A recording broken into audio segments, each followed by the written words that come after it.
and a shade, and comics are your estate. Put a little madness in your life.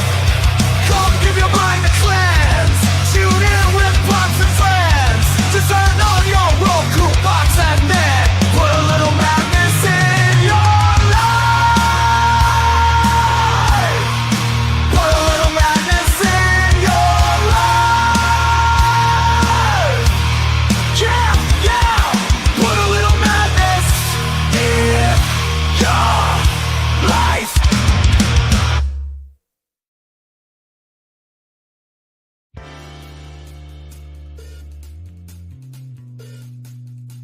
The Immortal Mask, a 1970s superhero crime noir adventure, follows a retired soldier turned reporter who is given a coveted interview with a death row inmate. What he learns thrusts him into Atlanta's shadowy underworld.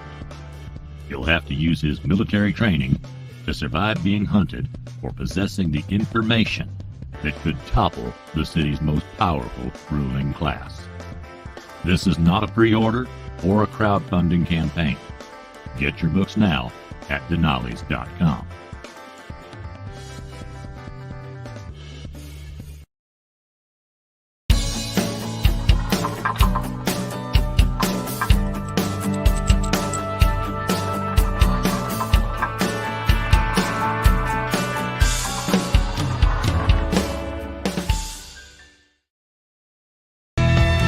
Once upon a modern time in a little cul-de-sac, black characters from myth and rhyme decided to come back. They moved into a cuter house, they bought a boat and car, they got a job, they got a spouse, they're ready to go far. This modern life, with all its strife, is wilder than before.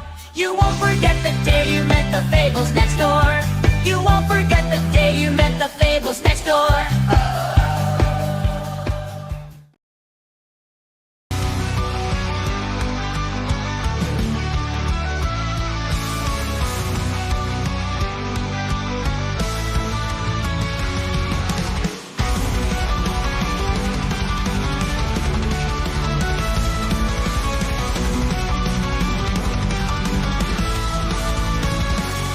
Human heart that stands tall, frozen visage cold as ice.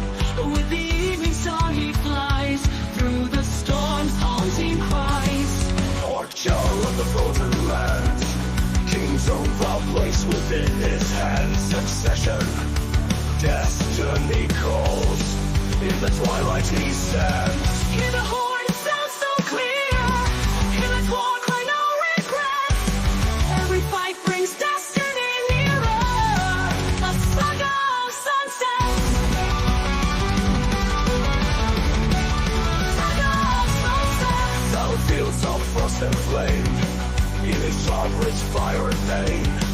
On his path the legends claim the echoes of his name. Mountain peaks his eyes survey, northern sun safe to pray. Kingdom calls a break of day, he'll claim his moment, go away. Hear the horn sound so clear, hear that war cry, no regrets. Every fight brings destiny nearer, a saga of sunsets. Saga of sunsets. Saga of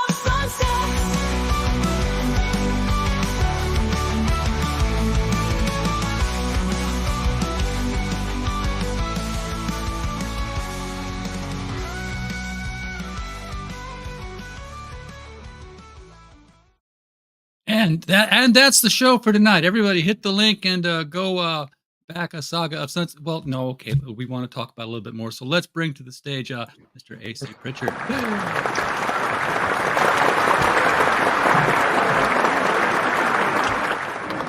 Sir, how are you doing tonight?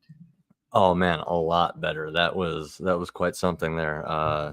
You know, as a musician myself, I have to say that was very well done. Thank you. You're very welcome. Those are getting fun to write. I mean, I wish I could play the instruments, but I let the computer do that work for me. Yeah.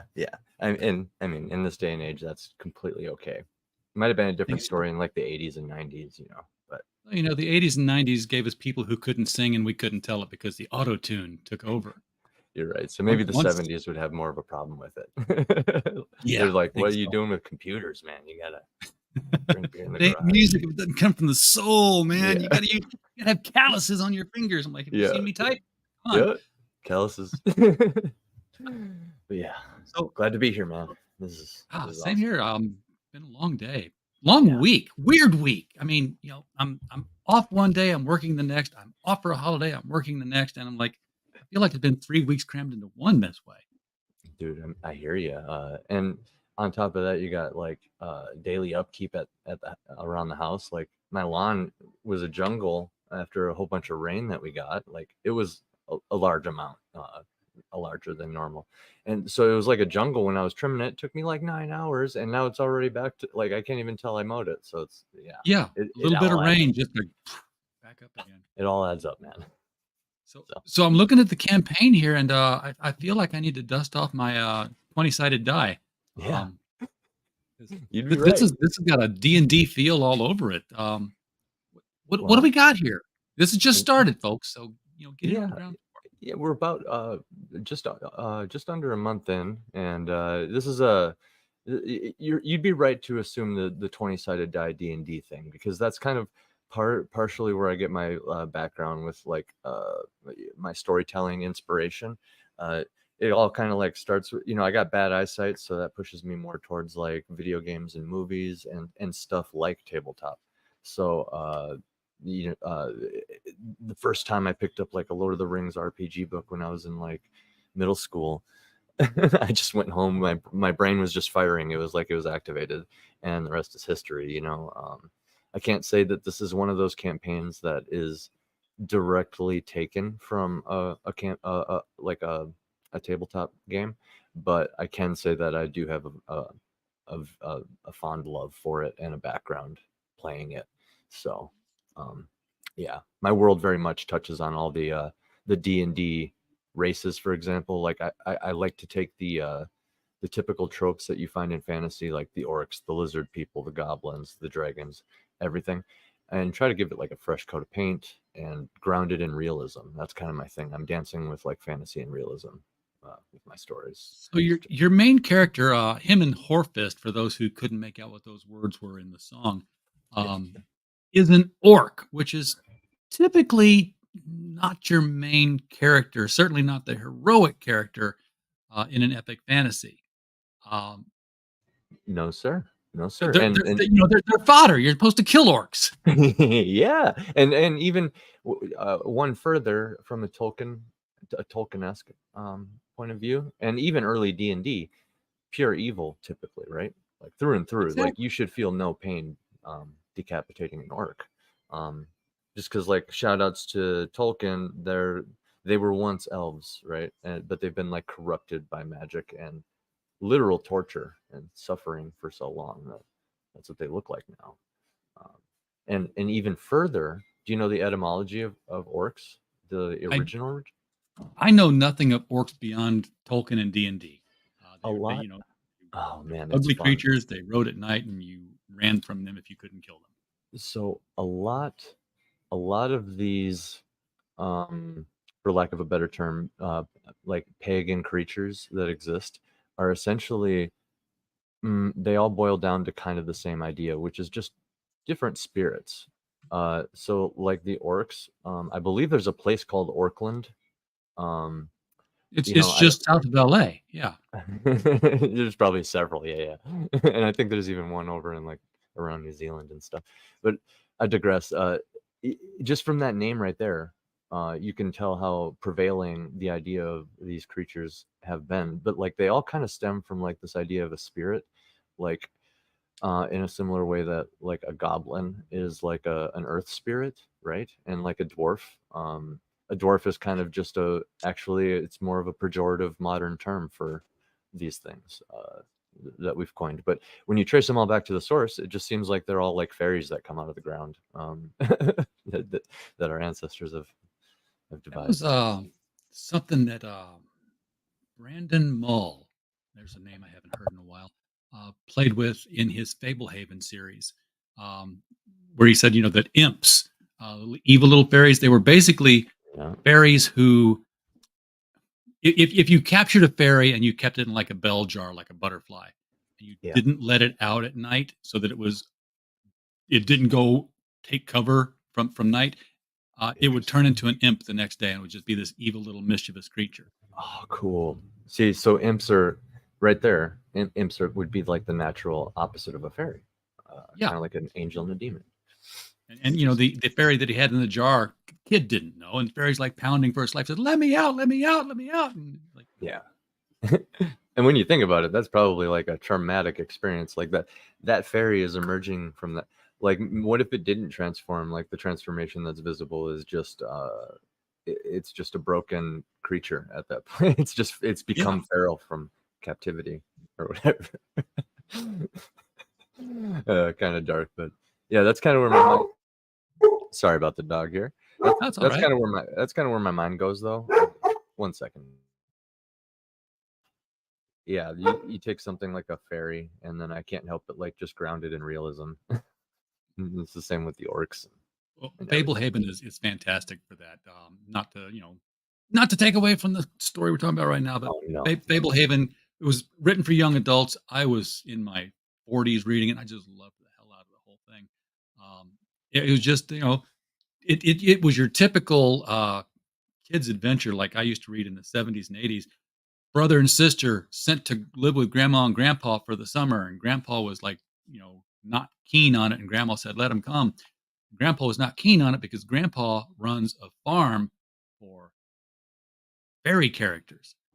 He's cool. one of several, and there's like this, clandestine network where, fairies get to live on these reservations away from modern world. And Mhm. unless you have drinking the milk of the big blue cow in the barn, you don't see them. That's Um, cool, man. So and see, they're all dangerous. of course, because you got to have danger. You got to You gotta have have danger. stakes, and yeah, and yeah. So So yeah, this is if anybody hasn't read a good fairy epic in a while, I recommend Fablehaven. that It'll just keep you tells busy me. all summer.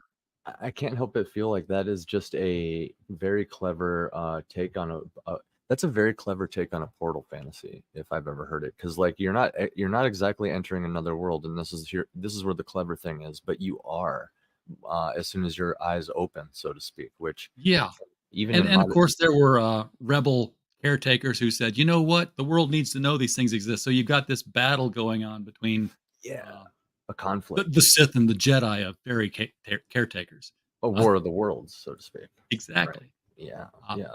So but now it's in like, in this, yes, your character is he's next in line for the throne. yes, Not by sir. being a prince, but by a promise from the current Orc King, as I'm understanding the writing. Yeah, him and earned it. So you actually just reminded me. I'm doing the July World Builders thing, and the first chunk of it, the first third of it, is just all military. So yeah, the kings. How do I put this? Like, even King Arthur, right? The noblest, most just symbol of a king. Like, there's just certain pragmatic things that kings need to do to maintain their kingdom. Strong leaders need to do this. Uh, just make choices every now and then, right? And that's one of the first lines in the in the story is he says, "A father must lead, but a leader must make difficult choices." Uh, it's kind of like, you know, right off the bat, an examination on that, and essentially you can deduce that there has been a lot that's happened up until this point. Like, you don't just become a jarl overnight. He reminisces on the name, on the day he earned his name, but it never touches on how he actually became a jarl. But once you start piecing together all the different characters, like backstories, because really this is like a parade of characters on top of a travel log that's just going into another world. We're just traveling right into that cave, so to speak, the dragon's den, right? Just diving headlong into it because it's a short story, has a defined ending and everything. And yeah, you can deduce that you know he's done a lot for the king. Yeah, he was promised it, but what makes a king promise somebody something like that? They must have done a lot, right? So a kingdom is often forged from on an ocean of blood and made on a raft of bones. So orcs in my world live in a very unforgiving place. It's the polar regions of an unforgiving world. Hail, Herman P. Hunter. Hammered I'm P. not Hunter. hammered yet, but I'm working on it. Oh, cheers, boys. But yeah, they come from a very unforgiving place, and I adopted a very Spartan rite of passage into fatherhood. You toss them into the wilderness, and they're either going to come back with a pelt or not, right? Except this is the winter, the wintry place of the world. And this all ties into their beliefs and stuff, which I could get into more, but I digress. You got to earn your way in the orcs. They're kind of a slightly more primitive humans, but I would say primitive comes with simplicity, which has its advantages, actually, Yes. in some ways.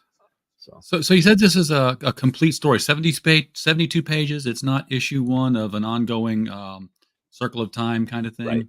Right. It has an ending. It has a beginning.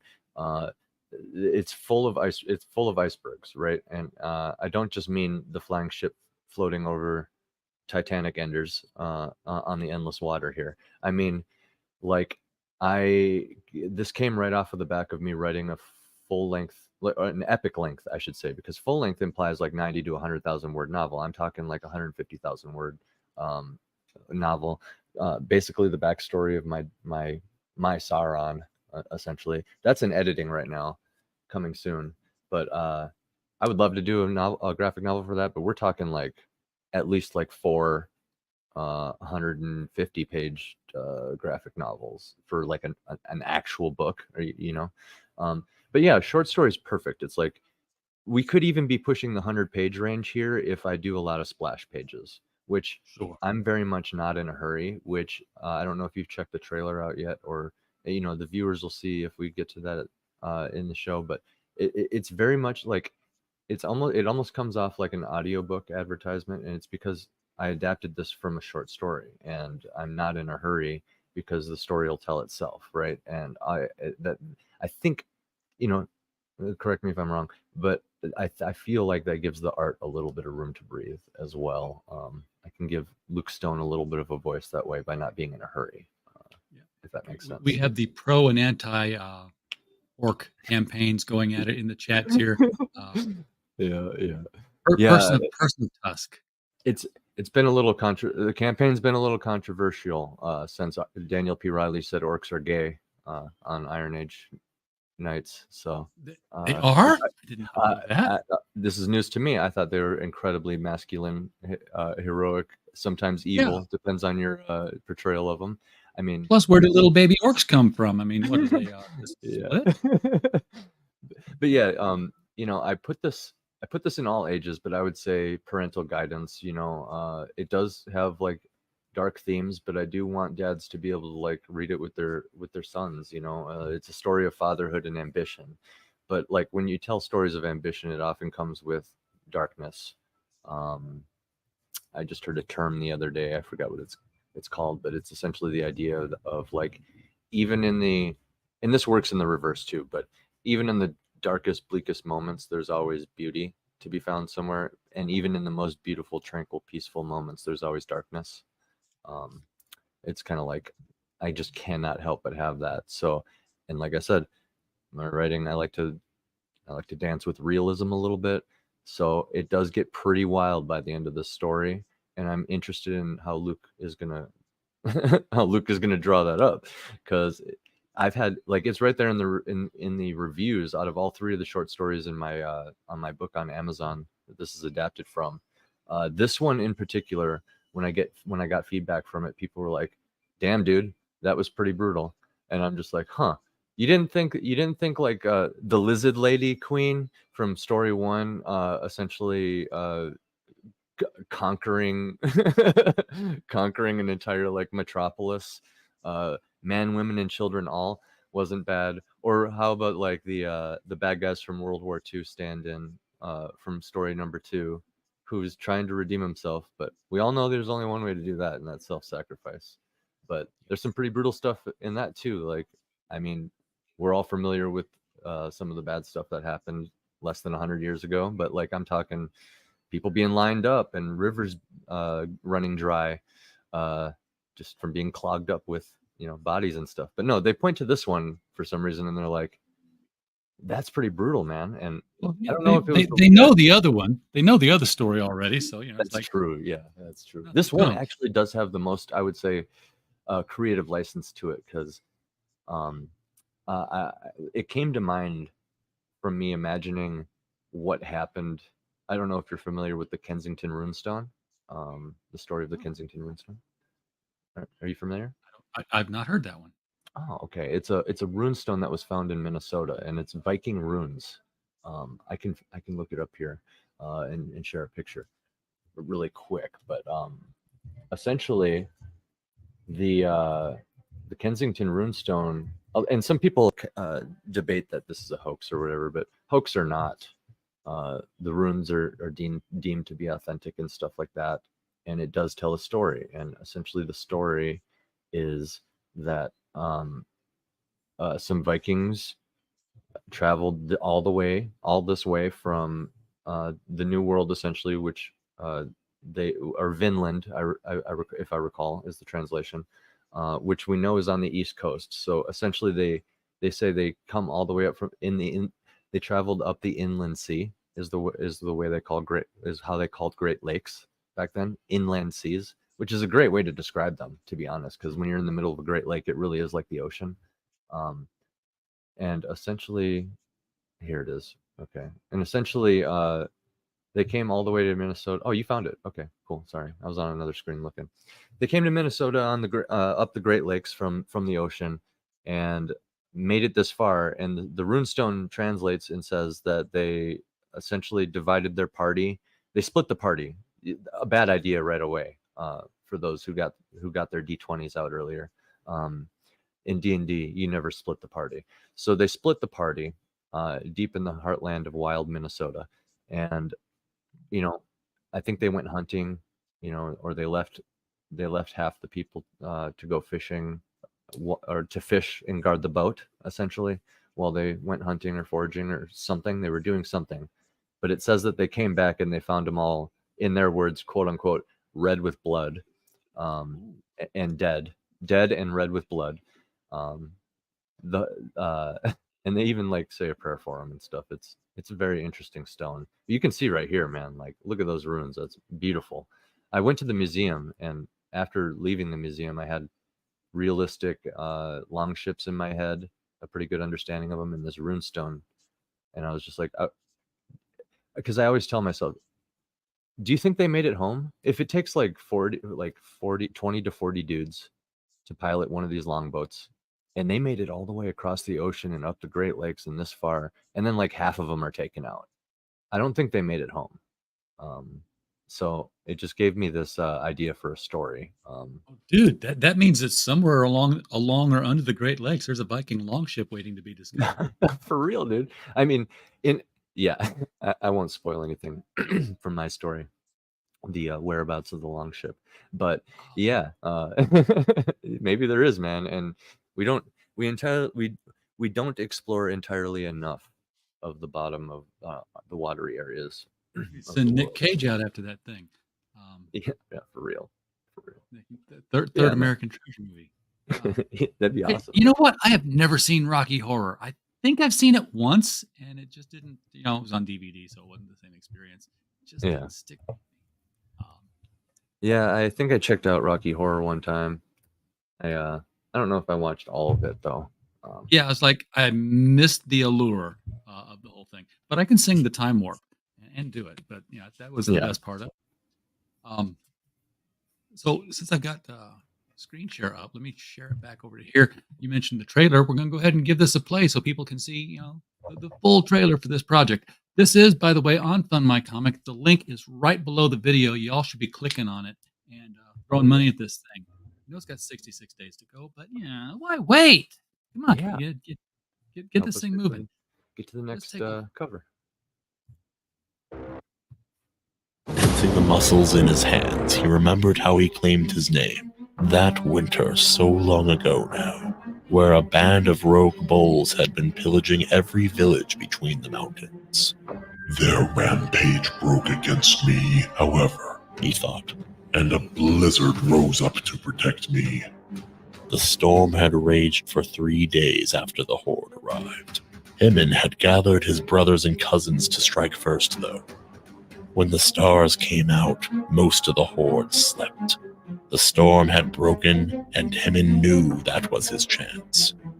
My cousin still claims I caved in their leader's face with frozen fist. He grunted and brushed a numb finger across the remains of his nose.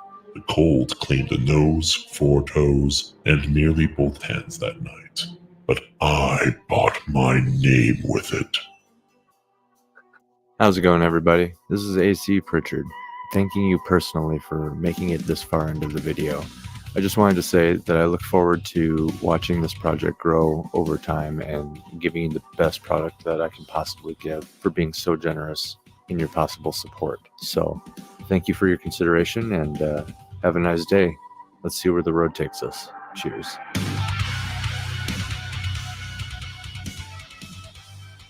Yeah, I gotta give a shout out to my wife there in the chat, Pritchard Pub. She is my editor, and actually one of the 3 wings of the Holy Trinity. That's the team behind all of this. So she edited the book and the comic, and between her and Luke, it's me, her, and Luke. Aside from the people that Luke has on his team, that whatever his process is. It's good to have an editor who isn't afraid to tell you where you're screwing up. Oh, she'll tell me. Because she knows you can't fire me. Mm-hmm. Yeah, and that's a good. I think that's a good relationship with the editor. I'm pretty sure you're stuck in here with me, right? That what is that from Watchmen? Yes, Rorschach. yes, Yeah, absolutely. yeah. Reminder, yeah, I'm not locked up in here with you. Good You're stuff. locked in here with me. And I mean, since we're married, it doesn't hurt that she probably wants it to be good too. Sure, because the more of it that sells, the better off the family coffers are. Exactly. And we all know who controls the family coffers. We all do. If Yep. we've been married before. Yeah. Um, Yeah, just a fact. So, how far along in the production is this book? I mean, because you hear people saying, "Hey, you shouldn't crowdfund something until it's 90% done." You hear people saying, "I can't get any of it done if I don't fund the thing." Right. So I got okay, let me start back here. So I published the short story collection for free on Amazon. I took those profits, which I made all that from free software. And so it's directly from my mind to Amazon. Those profits from the first initial people, not very much, dude. I don't even think I've sold 100 books. Maybe I don't even think 50. So I took those first initial ones of just the people that believe in me the most. I shopped artists. I found Luke Stone. I heard his appearance on Iron Age Nights. I heard his backstory. I was like, this dude's awesome. I'm sold. I hit him up. We hit it off. He wanted to do the orcs. I presented all 3. He's like, flying orc Vikings sounds awesome, man. And Yes. me and him bonded on our beliefs about family. I think he has a background in music too, and like I really like his attitude, being a faithful man, but like not preachy, if that makes sense. Which is ironic, because I think the guy used to be a pastor, so He did. he literally preached and Yes. doesn't, right? Because I think he understands it, and he understands that you win more people over by being undeniable rather than authoritarian, I guess would be the best way to put it. But yeah, I digress.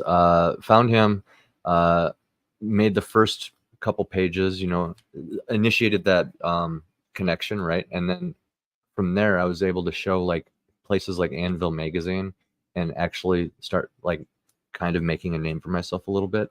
Anvil Magazine agreed to publish it and funded up to 15 pages. So I have 15 pages made of this so far, which is how I'm able to, and that's the entire first scene, I believe is, that's the entire first scene. So Richard wanted a good chunk of the story.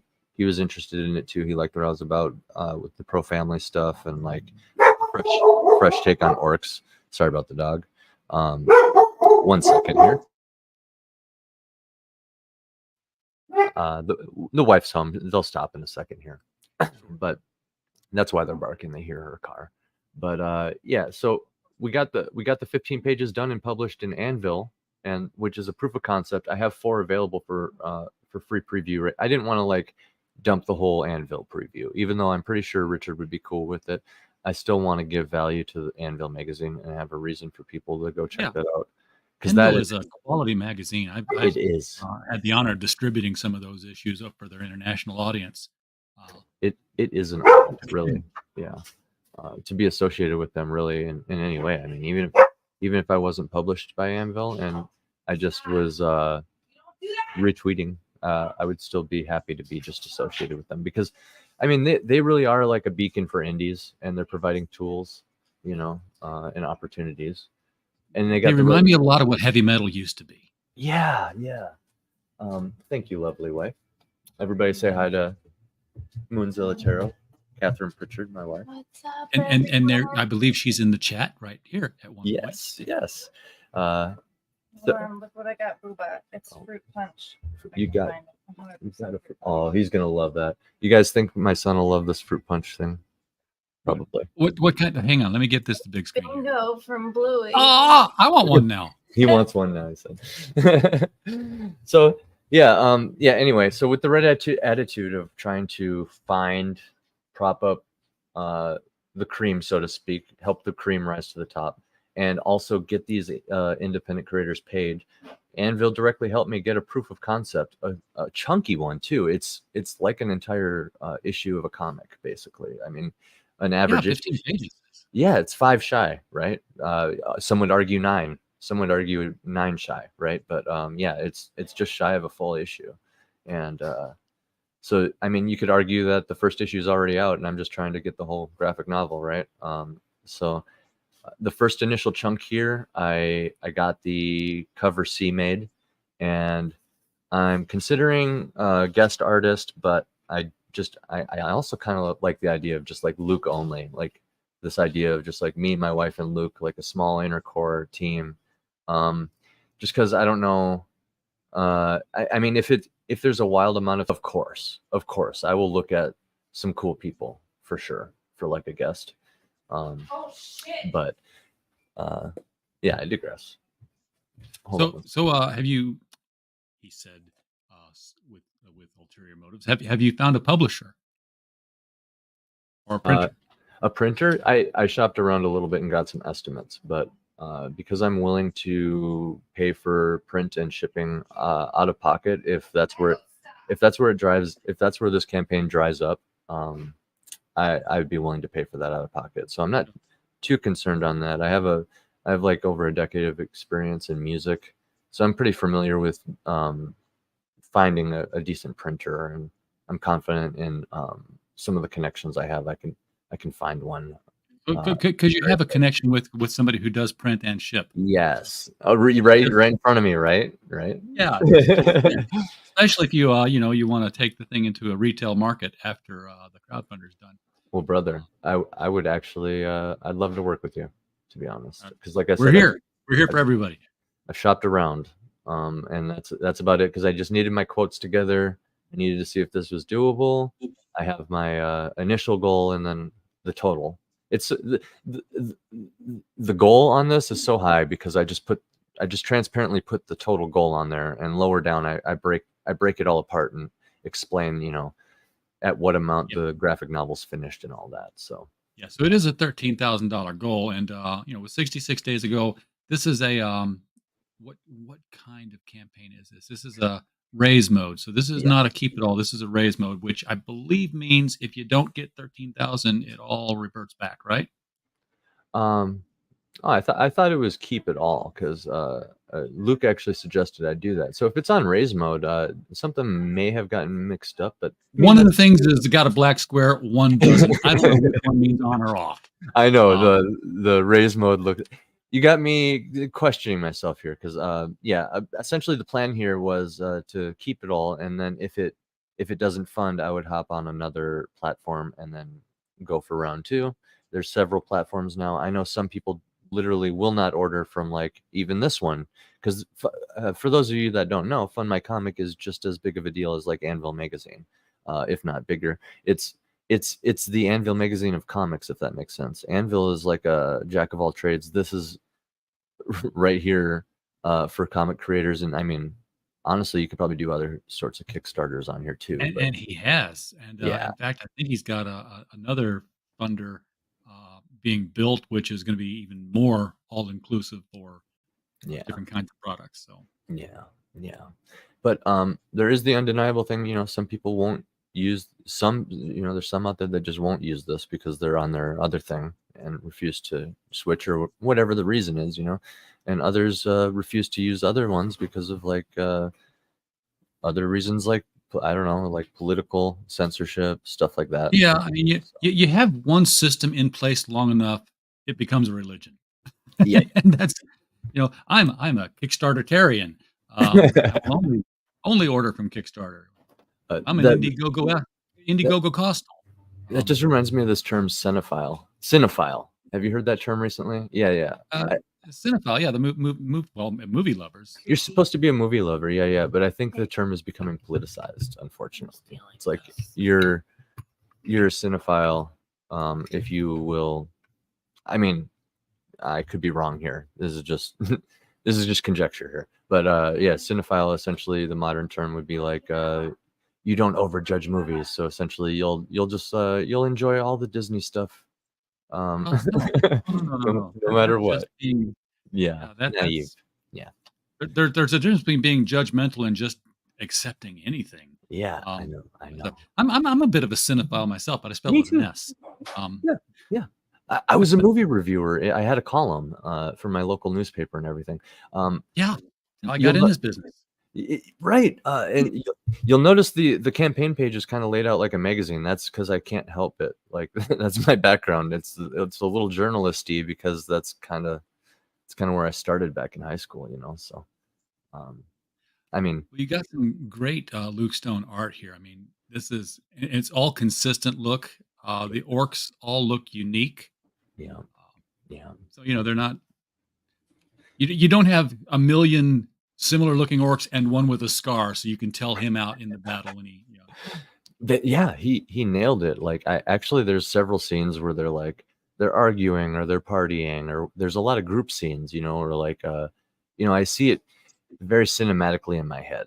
Like I said, I got my start like with tabletop and movies and video games and stuff. So I can see those like those long shots in my head, those aerial shots, those extreme long point of view shots, stuff like that, all in my head. And that popped up in the script. So he got all these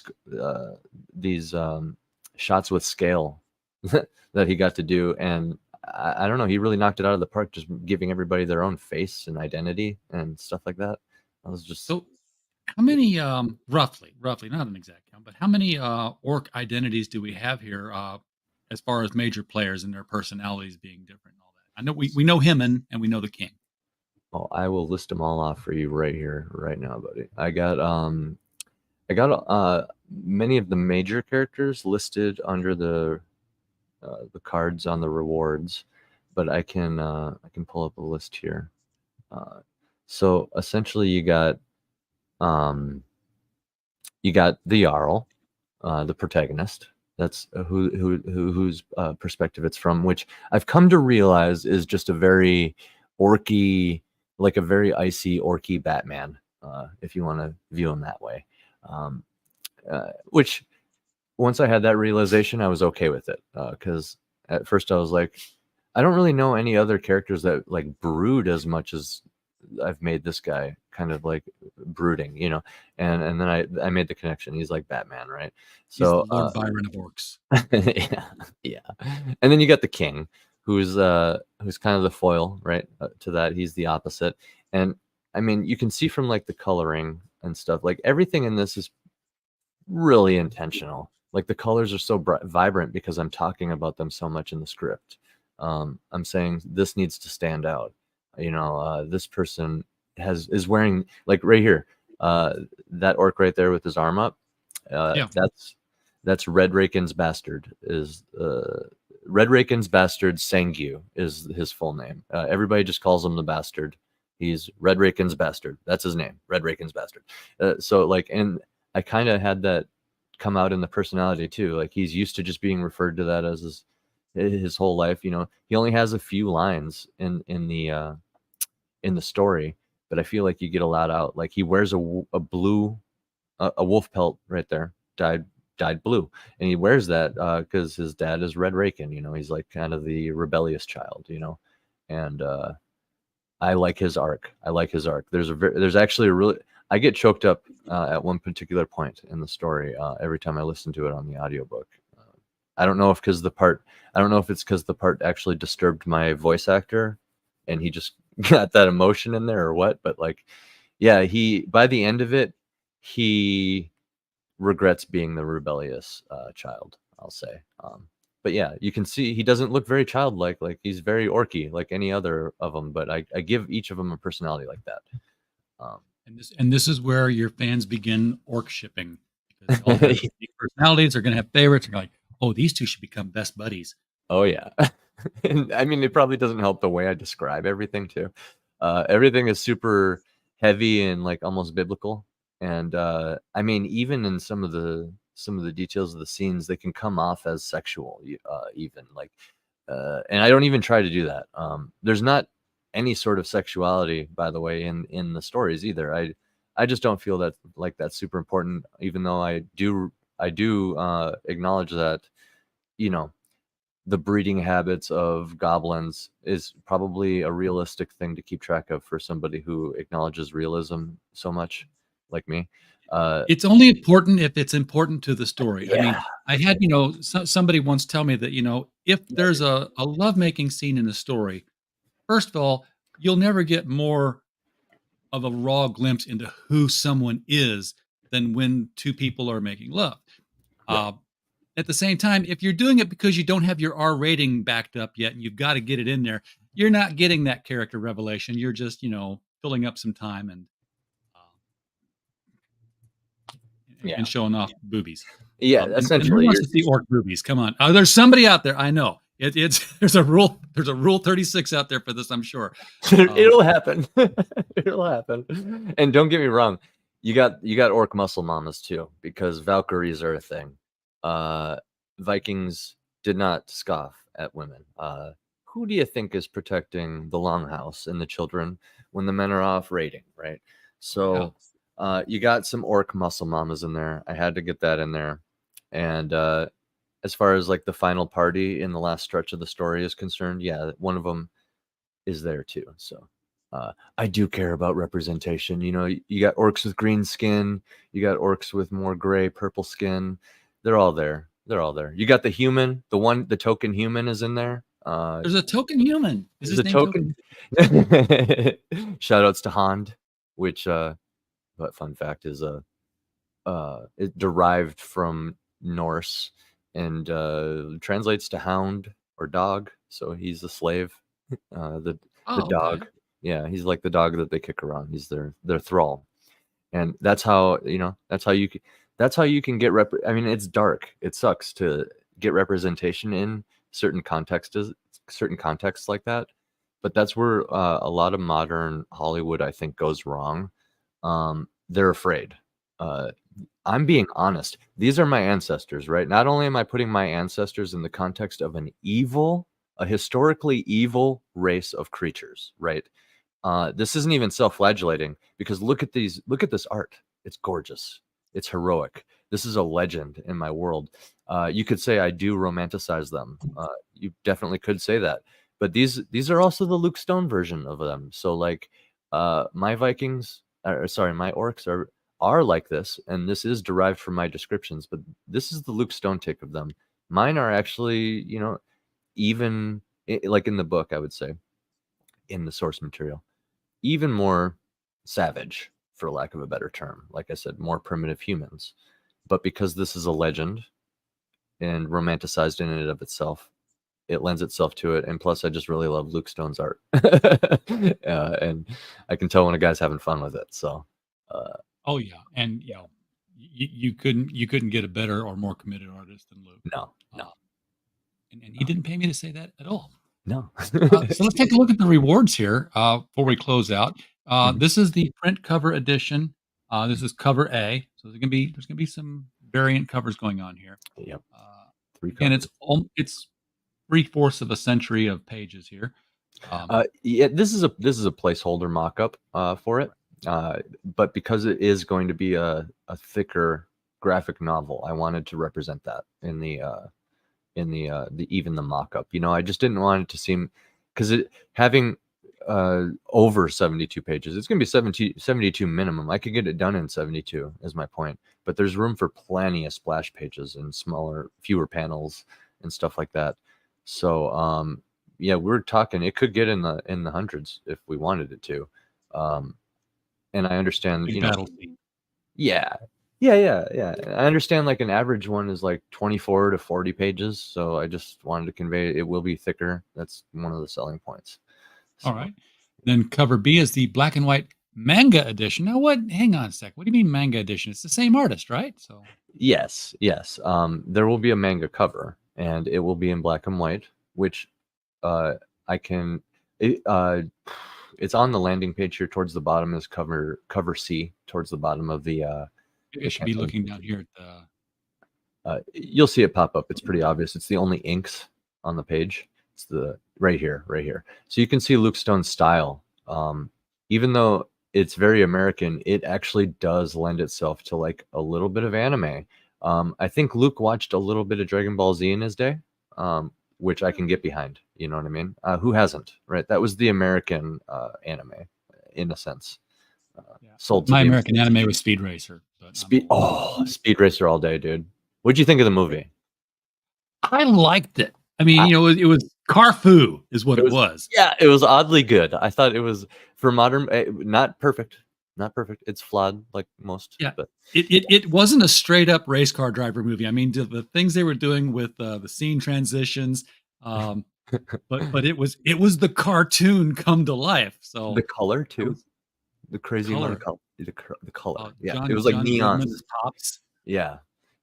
So yeah. Anyway, his style lends itself, I think, to an anime style, and I like my share of anime. I'm not like a weeb. I can't tell you every episode of Bleach or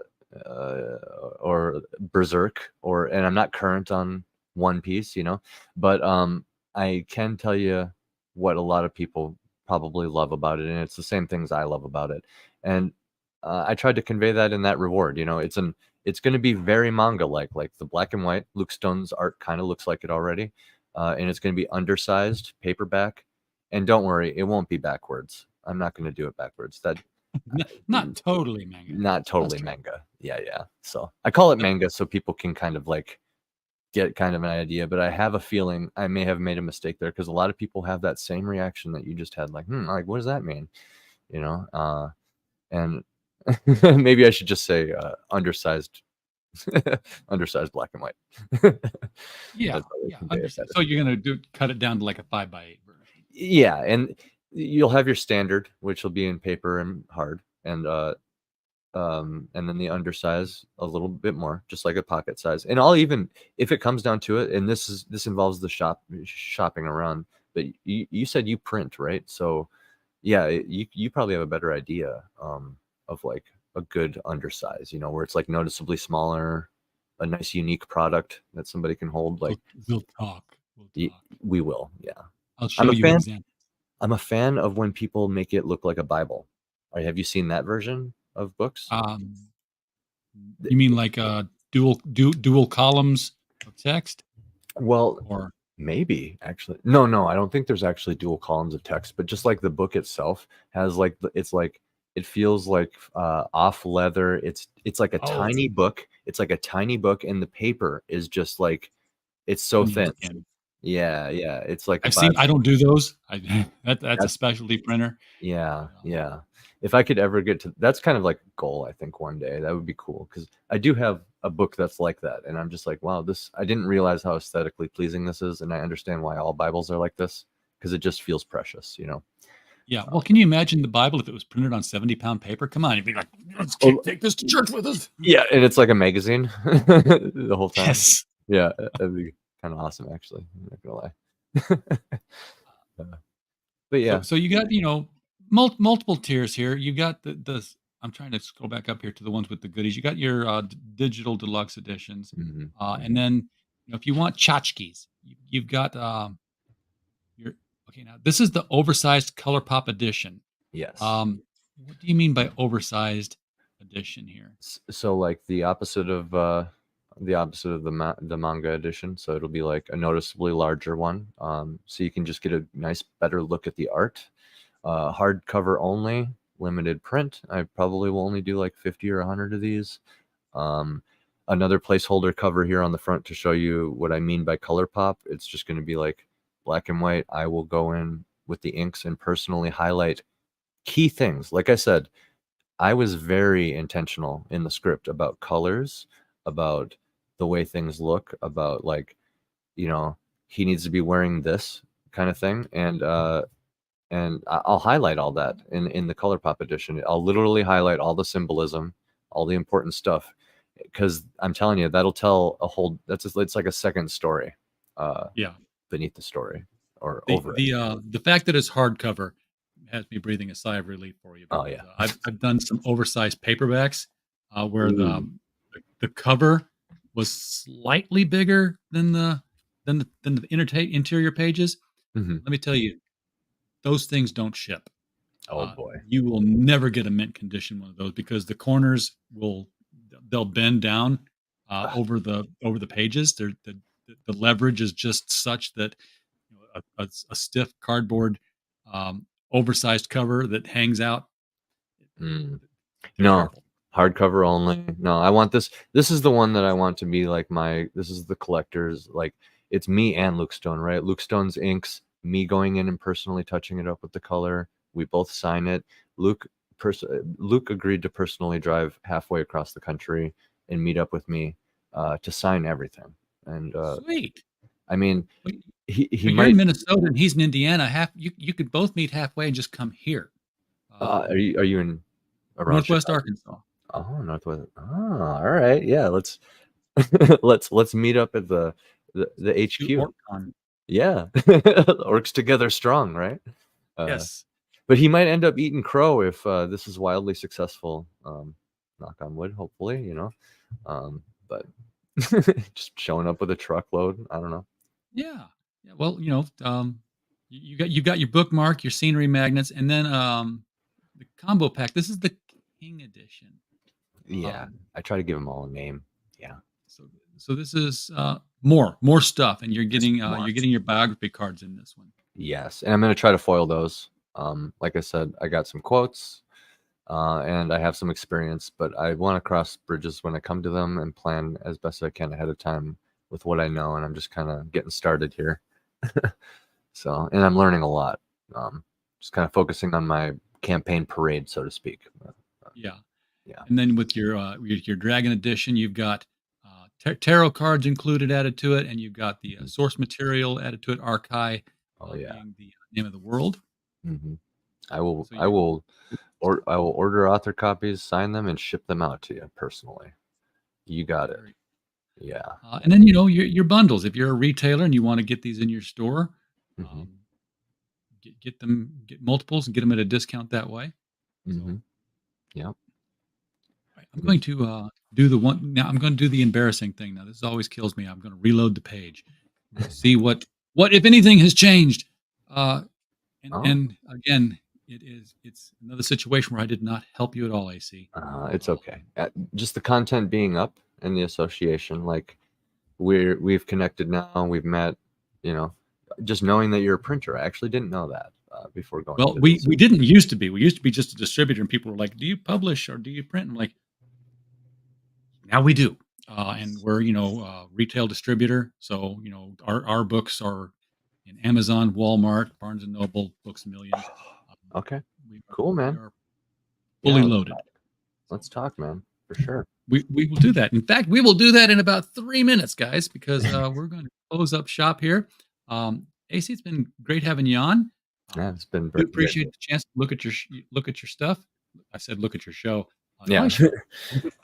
Oh, and actually, that reminds me. I actually host 2 shows. So if you ever want to come on my show, one of them there's talking shop with the boys. You know, usually discussing movies or something and writing and whatever. But then there's also me and my wife, where it's a little bit more personal, like this. You know. And, Okay. yeah, Would it's love whatever. to, because I've got stuff happening. We got another book. We just opened a reading period for our next anthology, Gods and Services, new location. It's a follow up to our very first anthology we did 4 years ago, which was Gods and Services. Heck yeah. It's, Yeah, we'd love to have it's you. my favorite concept. So, everybody in the chat, thank you guys for being here tonight. Pro orc, anti orc, we don't care. Everyone's welcome to the tent. All are welcome. We don't have a show without you guys. So, we're just a podcast falling in the woods if you don't show up. Mhm. So we're always glad you're here.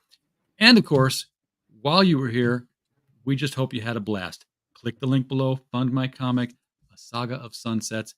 Thank you very much.